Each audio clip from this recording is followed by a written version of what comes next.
According to video shown during last night's blockbuster January 6 committee hearing, Chairman of the Joint Chiefs of Staff Mark Milley testified that it was Vice President Mike Pence and not President Trump who ordered National Guard troops to respond to the attack on the Capitol. There were 2 or 3 calls with Vice President Pence. He was very animated, and he issued very explicit, very direct, unambiguous orders. There was no question about that, and I can get you the exact quotes, I guess, from some of our records somewhere. But he was very animated, very direct, very firm, and to Secretary Miller, get the military down here, get the Guard down here, put down this situation, etc. By contrast, here is General Milley's description of his conversation with President Trump's Chief of Staff, Mark Meadows, on January 6th.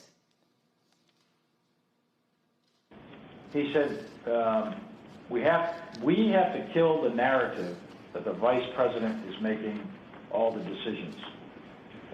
We need to establish the narrative that that the President is still in charge and that things are steady or stable or what's that thing. I immediately interpret that as politics, politics, politics. Red flag for me personally, no action, but I remember it distinctly. Also revealed last night that several Republican members of Congress, including Pennsylvania Republican Scott Perry, allegedly reached out to the Trump White House asking for pardons for their role in attempting to overturn the election. That bombshell was also dropped by Congresswoman Cheney during the hearing last night. Representative Scott Perry, who was also involved in trying to get Clark appointed as Attorney General, has refused to testify here. As you will see, Representative Perry contacted the White House in the weeks after January 6th to seek a presidential pardon. Multiple other Republican congressmen also sought presidential pardons for their roles in attempting to overturn the 2020 election. Cheney said Congressman Perry helped introduce then-President Trump to a Justice Department attorney who would help push the election fraud conspiracy theory. A spokesman for Congressman Perry called the allegation, quote, a ludicrous and soulless lie. Joining us now, congressional reporter for The Guardian, Hugo Lowell, who has been one of the top reporters on the January 6th committee from its inception. Hugo, good morning. Some of the major moments last night, your paper wrote it this way. The January 6th hearing, hard-hitting evidence puts Trump at heart of an assault on democracy as it happened. Give us your assessment of last night. What were the hardest-hitting moments? And did the committee do what it set out to do, which was establish and tell a powerful narrative of that day?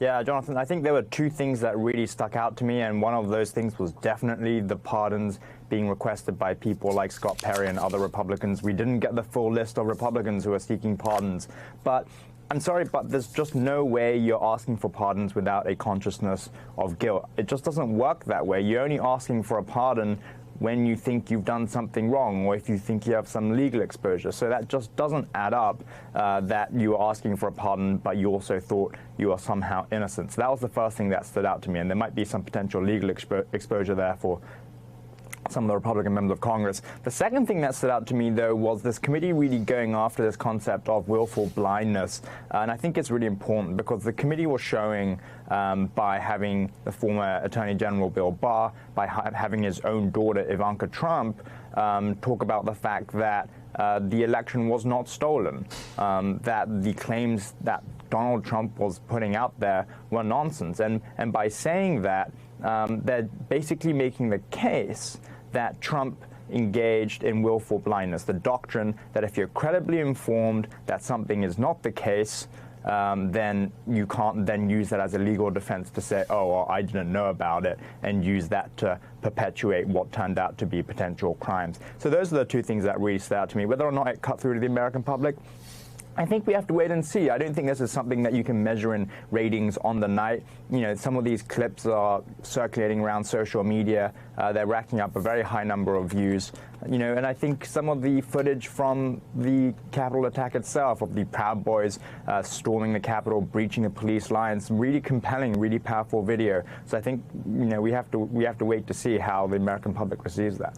Yeah, certainly the testimony was revealing, but it was this video last night. We're seeing a little bit of it now, Hugo, that was the most powerful, an extraordinary timeline of what happened that day. Some really violent moments, threats put out there by these protesters, these insurrectionists towards Speaker Pelosi, towards Vice President Pence. Give us a sense as to what happens next in terms of, last night, the committee, certainly a big first statement. How is the hearings going to play out going forward? Well, I think it was really the Liz Cheney show last night, right? It was the Vice Chair Liz Cheney who laid out this multi-step process that Trump went through, this strategy that Trump had to overturn the election. And she said in the hearing last night that you're going to see us play this out over the course of the next few hearings. The next hearings are going to be next week on Monday and then on Wednesday. And those are the next two that have been noticed. And we're going to see how this effort developed, how Trump, perpetuated the lie to his supporters that the election was stolen. And then the hearing after that, they will talk about how he tried to install deputies at the DOJ who are loyal to him. People like Jeff Clark, he dangled the Attorney General job before him because he seemed to support the claim that there was election fraud and that he would use and weaponize the Justice Department to investigate those claims. So those are the next two ones that we are looking out for. Down the line, of course, we're also going to see how Trump pressured Vice President Pence to carry out his will on January 6th, how Pence refused. And then at the very, very end, we're going to see this blockbuster, according to the committee, about how the White House and White House staffers tried to get Trump to call off the violence, and Trump did nothing. And that, again, is another point of potential legal exposure for the former president, this whole concept of corrupt intent and whether through inaction he obstructed a congressional proceeding. Yeah, and certainly, Hugo, we heard from witnesses last night, including a documentary filmmaker and the Capitol police officer who we opened the show with. Witnesses scheduled or could testify before this is out include Georgia's Secretary of State Brad Raffensperger, as well as close aides to the vice president. Hugo Lowell, we really appreciate you being with us this morning. We certainly will talk to you again next week as the hearings roll on. As Way Too Early continues, we're going to talk more about the blockbuster hearings last night. And coming up on Morning Joe, we're going to hear from a top White House economic advisor after the latest consumer price index was released. And, of course, Morning Joe will also have far more from last night's hearing. A member of the January 6th committee, Congressman Jamie Raskin, is among our guests. Morning Joe, a few moments away. Way Too Early. Right back.